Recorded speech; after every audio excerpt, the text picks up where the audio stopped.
Hi, everybody. Welcome to today's Biznology Digital Marketing Webinar. I'm Frank Reed. I'm one of the bloggers here at Biznology.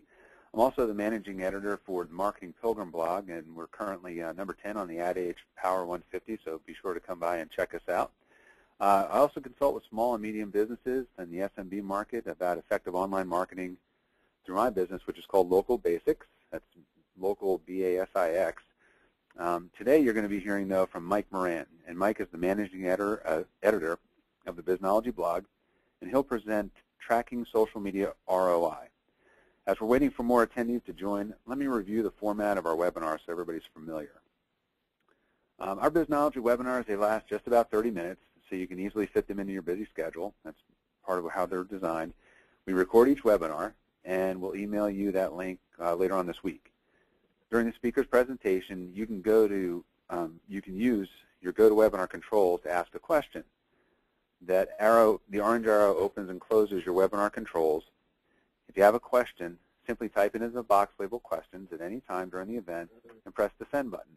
And then I will select a few questions at the end of the webinar and pose them to Mike. Please feel free to ask any questions, because the more we hear from you, the better it is for everybody. And while we're waiting for the last few attendees to join, I'd like to remind you that the Biznology newsletter and blog is available for free, and that's at mikemoran.com. That's MikeMoran.com. So if you're not already a subscriber, we hope that you'll sign up now. So thanks again for all of you, for spending the next 30 minutes with us. We really do appreciate it, because we know how valuable your time is. So let's introduce today's speaker. Mike Moran is the managing editor of Biznology blog and a well-known expert in all things digital marketing. He's co-author of Search Engine Marketing, Inc. and the sole author of Do It Wrong Quickly. Mike's a veteran of IBM, managing groups at IBM.com for 8 years, and then retiring from IBM in 2005 as a distinguished engineer. Mike has a thriving private consulting practice, and he also serves as chief strategist at Conversion, a leading digital marketing agency. So if you've ever struggled with how to know the value of your social media marketing, or how to tell if your social media activities are even working, this is the webinar for you. So Mike, take it away. Thanks, Frank. So one of the things that I hear all the time is people asking if it's even possible to track social media ROI. And I'm here to tell you that it is. But it's not something that you can do regardless of how you're using social media. So you can't expect more of social media than you expect of the same kinds of techniques that you use offline. So for example, suppose you're using social media for public relations. And you might ask yourself, well, how can I track the return on investment for social media for public relations? Well, it's kind of a weird question, because how do you track ROI for public relations that are done offline? You probably don't. And so there's nothing magical about social media or about any kind of online marketing that makes ROI suddenly easy to track. If you're doing something that makes sense to track return on investment, then you can do it with social media. But if you're using social media for something for which you wouldn't track return on investment offline, it doesn't make any sense that you would try to do it online. So, but sometimes we apply higher standards for the new thing. So we've been doing public relations for 70 years, and we never ask the question of whether there's a return on investment. We just believe that it's a good idea to do. But suddenly when we want to apply social media to public relations, now we want to see what the return on investment is, where we would never ask that question about public relations offline. And so what we need to think about is make sure that the thing you're trying to do return on investment for with social media is something that actually makes sense to track return on investment for. It's something that you can track return on investment for offline.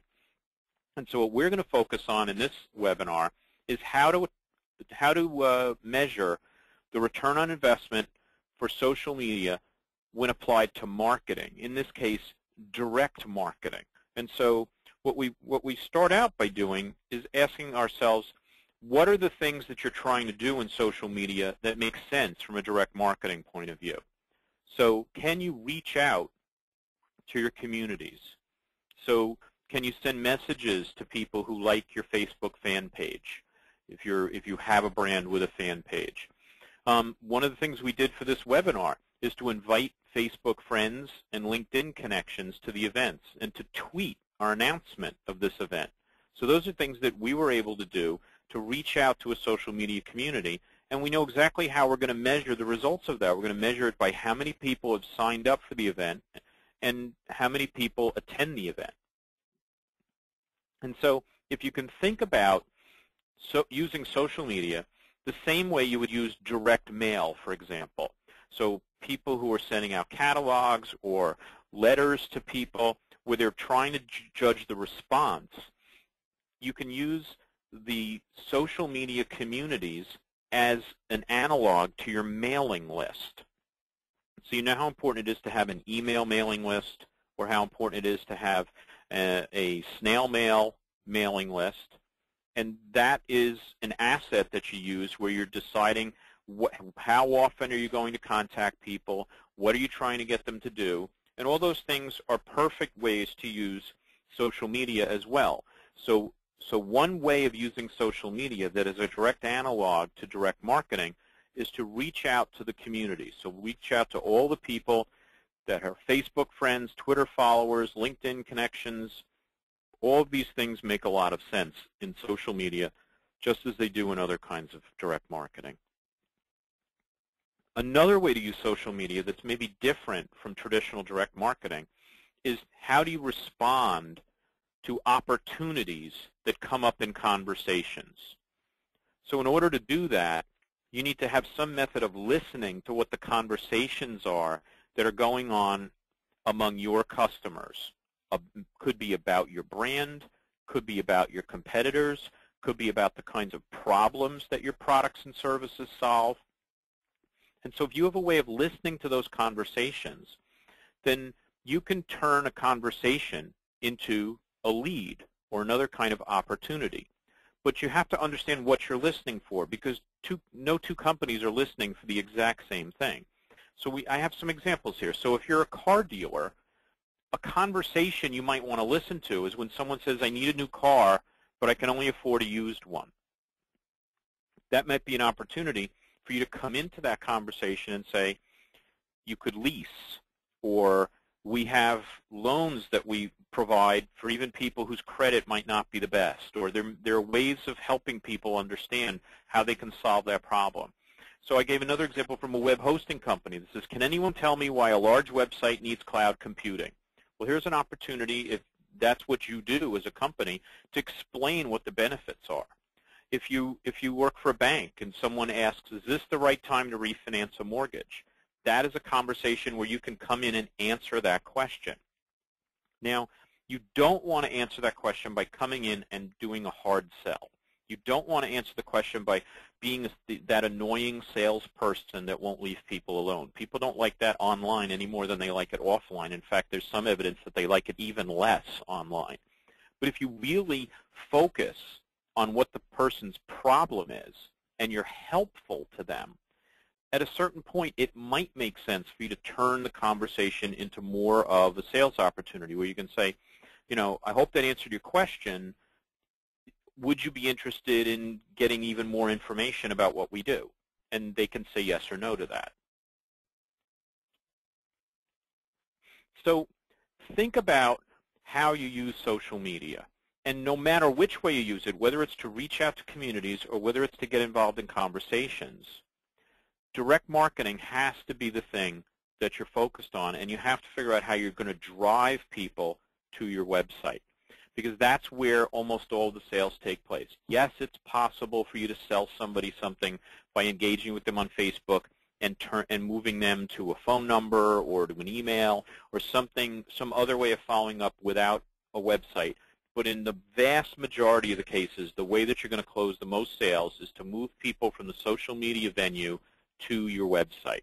And so the main way that you do that is by linking to your website from your social media conversation. And so what you really are asking yourself is, how do you track what they're doing? How do you know that someone has clicked on that link to come to your website? The other thing you have to ask yourself is, What are you trying to get them to do when they come to the website? If you joined us for last month's webinar, we talked at length about how you can measure internet marketing and how any kind of internet marketing, online marketing, digital marketing, whatever words you want to use for it, has to result in a conversion, something that's happening on your website that either lets them move along to the next thing offline, or it really has a shopping cart and they can buy something. So if you have a shopping cart, that's great. You can measure that. But you have to figure out all the other things that you might want your prospective customer to do. So what are you trying to get the visitor to the website to do? And that's what you're going to measure. You're going to measure how many of the people that came to your site actually did those things. And so you can look at how you might have 1,000 people coming to your site, and perhaps 10 of them did the thing that you were hoping for them to do, that conversion that we talked about. And so that's a 1% conversion rate. Then the question is, how do you increase your conversion rate? So how can you get more and more people to do the thing you want them to do? So you might double your conversion rate by making your site more persuasive, putting a better offer out there, changing your copy, changing the pictures. There's a million things you can do that might make your site twice as persuasive, which then doubles your conversions. You could also increase your traffic. So this is where social media can really come in. So you might not do anything to your website, but if you can get twice as many people to come, that's really terrific, because that's the thing that you really need to have happen with social media. So if you get more and more people in your community that you've reached out to and get them to come to the website, then if you double your traffic, you're also going to double your conversions. Best of all is if you do both. So if you double the number of people coming and you double your conversion rate, now you've quadrupled your conversions. So these are all the things that we went over at length last month, and what we focused on was how you can make these kinds of things happen. And what we're going to talk about today in the rest of this webinar is how you can get these things to happen from social media and how you can measure that the people are actually coming from social media. So with every kind of marketing, somebody is coming to your website. And so all of these different methods of marketing can all be tracked the same way, that if you understand where people are coming from, then you're able to check and see that this is how this tactic is performing. We know this many people are coming because they did this, that, or the other thing. And you can measure it, and you can say, well, we spent this much on it. This is how many sales we got from it. So that's what the return on investment was. And you can do that for social media as well, and that's what we want to talk about now. So how do you track your social media? How can you understand which places people came from when they come from your website? And the way you do it is with something called a tracking code. So a tracking code is a string of characters that you make up that identify a particular place that people are coming from. And so what you want to do is to let your website know that a visitor who lands on a particular page of your website came from a certain place. So they might have come from a blog, or they might have come from YouTube or from Twitter, and you want to know that. And so tracking codes are the way that you can capture that. You pick a different tracking code for everything you want to measure.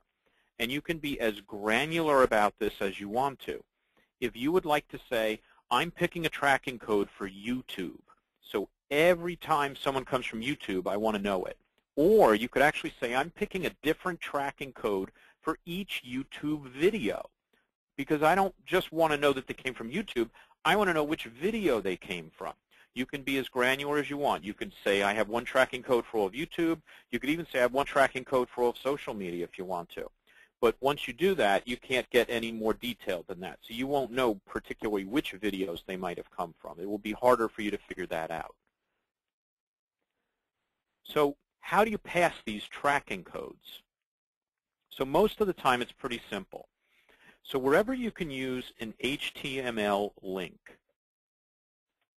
so in a blog or in a message board or in social bookmarking, so any of those kinds of sites where you can code the HTML anchor tag. And you can see an example of it on the screen here, where it says the anchor tag, and it has href, which is the reference to the URL. And you can see that there's this tracking code that's in there, where it's ZKV2G. So that's interesting. So that tracking code is sitting there. And what's happening is that you just put that code in the URL, and when it comes to your site, your metric system is then going to figure out how it's going to track all of those visitors who came with that tracking code. So this is the simplest one. If you can code an anchor tag, an HTML link, then you can just stick the tracking code right there, and it'll work fine. But sometimes you can't do that. So suppose you have URL shorteners, right? And if you use Twitter, for example, you know about URL shorteners because they serve the purpose of making that very long link URL short enough so that it fits within the 140 characters. If there weren't URL shorteners, people wanted to put a link in their tweets would have very few characters to say anything about the link. And so that's the main reason people use them, but it has another purpose as well. It can also allow you to measure how many people have clicked on the link, which can be very, very helpful.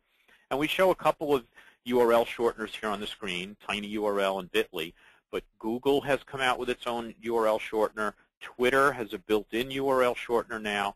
And so how do you use URL shorteners to track your social media return on investment? Well, the way you do that is you actually make your original link have the tracking code in it, and then you shorten that and apply the shortened link to your tweet. So those kinds of things work just fine, because what's going to happen is the short URL will be in the tweet, but then when someone clicks on it, Bitly or whatever URL shortener you're using will then expand it to that long URL that has the tracking code in it, and that will then get passed to your analytics system. So YouTube is a situation where there isn't any way for you to put a link in. There's no text, right? So how do you put a link in there? Well, Google offers something to do called a call to action overlay. Now, all the things we've talked about before this are free. This one actually costs money. You have to pay YouTube to have that call to action overlay. And so if you pay YouTube a little bit of money, then they'll put that on the screen, and then when people are watching your videos, they can click on that and go to your site. And so just like with the others, when you tell Google what URL you want to be in that call to action overlay, you can put your tracking code in it. So then what happens is then you have to think about how you're going to count all of these referrals and the conversions. So if you do not have an analytics system, so then put in Google Analytics on your website.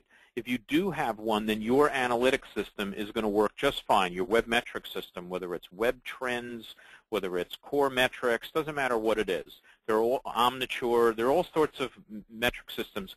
All of them can accept these tracking codes. Because what happens is the tracking code comes in, and it denotes a unique event. And as we said before, it could be that all of social media, you give one tracking code if that's the only level you want to operate on. But you can get very granular, and every particular YouTube video could have its own tracking code. So you can make it as granular as you want it to be, as long as you're willing to deal with keeping track of all those tracking codes. When someone comes to the site, the metric system sees that code. Sometimes it'll translate it to a new code that it uses for the rest of the visit to the site. Other times it'll just keep the same code. And then you can use the metric system to find out how many people came to the site who had that tracking code, which tells you where they came from. And then you can also track the web conversions that happen in that visit, which will then tell you how many conversions came from whatever the media is that you're trying to track. So we talked about this in the last webinar. How do you track offline conversions? So you need to have some way of tracking that online conversion to an offline conversion. So Sometimes you might do what car companies do, where they have you print something out and walk into the dealer with it, and then they mark down when they take your name and your phone number that you brought in that printout, so they know you came from the website. You could have them print coupons. You could put a special phone number on the site. All of these kinds of things are things that you're able to do so that it's not just for tracking online sales. You can track offline sales as well. You can also use CRM systems. So if you have a customer relationship management system that takes leads and then allows offline sales forces to go after clients and follow up with them, you could be using Salesforce.com. You could be using CRM systems that come from Oracle, from SAP. There are all sorts of popular ones out there. If you are a company that has that kind of thing, you can move the tracking code from the website to a CRM tracking code so that you can continue to follow the journey of that customer all the way through. So that's basically how you do it. And there's many other things that we can do as well. But one of the things we focused on was how do you get involved in those conversations that make sense. So if you were the car dealer and someone's trying to figure out how to finance a car, how do you get involved in that conversation?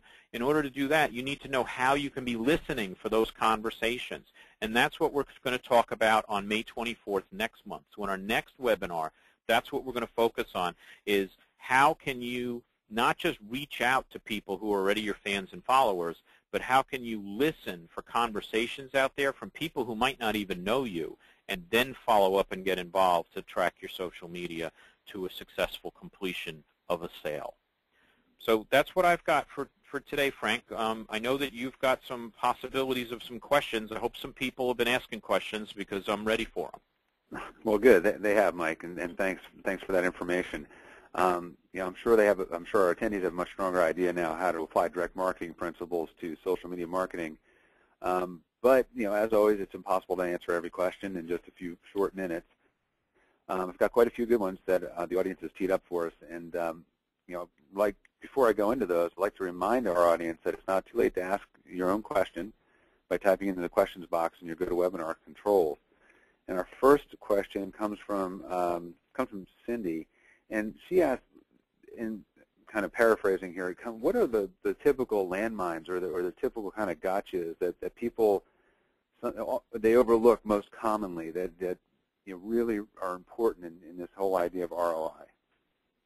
I think the biggest thing that they overlook is that they're not focused on the real nuts and bolts steps of how you connect one experience to another. And so they might go into it with this idea of, we're going to track return on investment for social media, but they haven't even tackled the question of how they understand return on investment for their website. And so they might be a company that sells offline. They don't even have a CRM system, so they don't even track return on investment for what the sales force is doing. And so one of the big gotchas is that you might walk into this with all sorts of good intentions about tracking return on investment for what you're doing, and it's not actually the piece that you're doing that's the big problem. The thing that's hard is that your company hasn't really done some of the other pieces of tracking return on investment for its web marketing or tracking return on investment for its offline sales. And so that's something I spend a lot of time helping companies with, because those things are actually so critical to be able to then track the return on investment for things like social media and other kinds of more advanced techniques. So it's pretty common then for people to kind of put the social media marketing cart before the horse kind of mentality. They do, and what happens is that they get frustrated because we can't track ROI for social media. And the reason that's happening, as I touched on in the presentation, is that when something new comes along, executives, CFOs, CEOs, they're always focused on, well, I don't know if we should do this because what's the return on investment? And that's a good question to ask, but the problem is that it gets asked for new things a lot more than it gets asked for old things. And so the same CFO who's saying, how do we do return on investment for social media, might not be the person who has ever asked the question, well, how do I know what the ROI is of my sales force? How do I know what the ROI is of the website? because they've just gotten to the point where they agree that this stuff is valuable, and they just decided, well, we have to do it. Everybody's doing it this way. Our customers are demanding it, so I guess we'll just go ahead and do those things, even though I don't know what the return on investment is. And then they forget about it. And then the next new thing comes along, and then all of a sudden they're asking that question again. And so what we have to do is to focus on making sure that we're applying the same rules to everything. So if we want to judge the return on investment of social media, we have to be willing to judge return on investment for websites, judge return on investment for sales forces, for telephone marketing, for all of the things we're doing. We have to be able to link a customer who came in from one to come through the others. And this is something direct marketers are very good at. They even have things called matchback systems in which they might say, well, they got a catalog, they called us up on the phone, and we talked to them for a while, and then a month later they bought something. And so we're going to attribute credit to different areas because they got hit with catalogs a couple of times, and they came to the website once, and so they're going to divide up the credit for that sale among all the touch points that that client had. And so those are things that if you focus on how direct marketing works, you have a chance of doing ROI, not just for social media, but for all the other kinds of marketing in your business. Well, it's kind of interesting you bring that up, Mike, because we had another question from one of our attendees, kind of asking what are the kind of I guess a Cliff Notes kind of mentality as how do you approach C-level executives, and how do you what are some of the buzzwords, or how can you get their limited attention whenever you have it, to make sure that everything's going to go correctly and you're going to get the sign-offs on the right areas? Are there any magic bullets?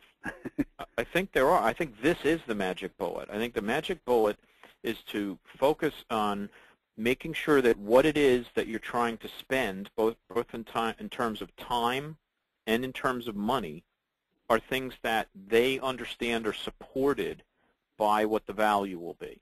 And so executives do not understand or care about social media. What they do care about is money. And so if you can help them to see how this is going to lead to more money, they're going to be very, very interested in what you're going to do. And so there's a couple of things I would say. First off, you want to try and figure out how to get in place these kinds of measurement systems so that you can come up with the value of what you're doing. But I would say that even if that's a very difficult proposition, and in some companies it is, I've spent months working with some companies trying to help them do these things, one thing to do is to start small. So if you're making a very, very small investment, then they're going to ask a lot fewer questions than if you say, would we have to do something really huge? And the great thing about social media is a lot of the times it's cheap. It doesn't cost very much to try.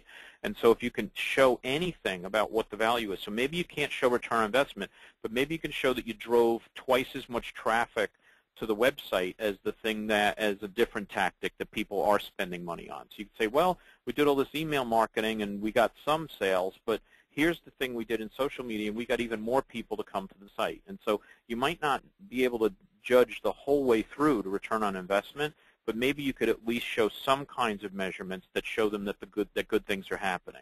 And if you're able to do that, then you might give them the stomach to invest in some of the things to make all the rest of the measurements happen.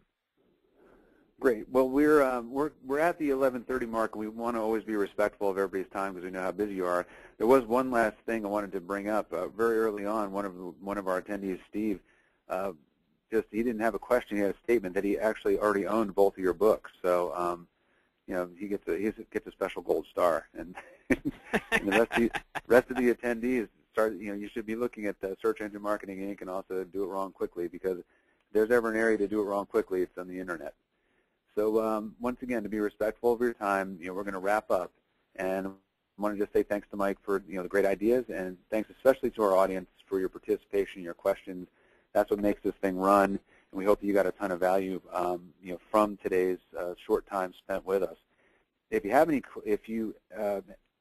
questions that we didn't answer, you can email your questions to Eileen. That's EILEEN at MikeMoranGroup.com. And she'll be sure to get them to Mike for the answer. Now, remember, later this week, we'll send you a link that has a recording of the webinar so you can listen again and share with others. And while we have you for these last few seconds, we'd also like to invite you to mark your calendars for the next Biznology webinar, which is entitled Listening to Your Customers in Social Media. and that's scheduled for 11 a.m. Eastern Time on May 24th. So thank you again, everybody. We really appreciate your time, and please let us know. Send emails to Eileen. Let us know what you think of the series and of the webinars, and what we can do to help you out further in the future. Thanks for everybody's time. We hope you have a great week.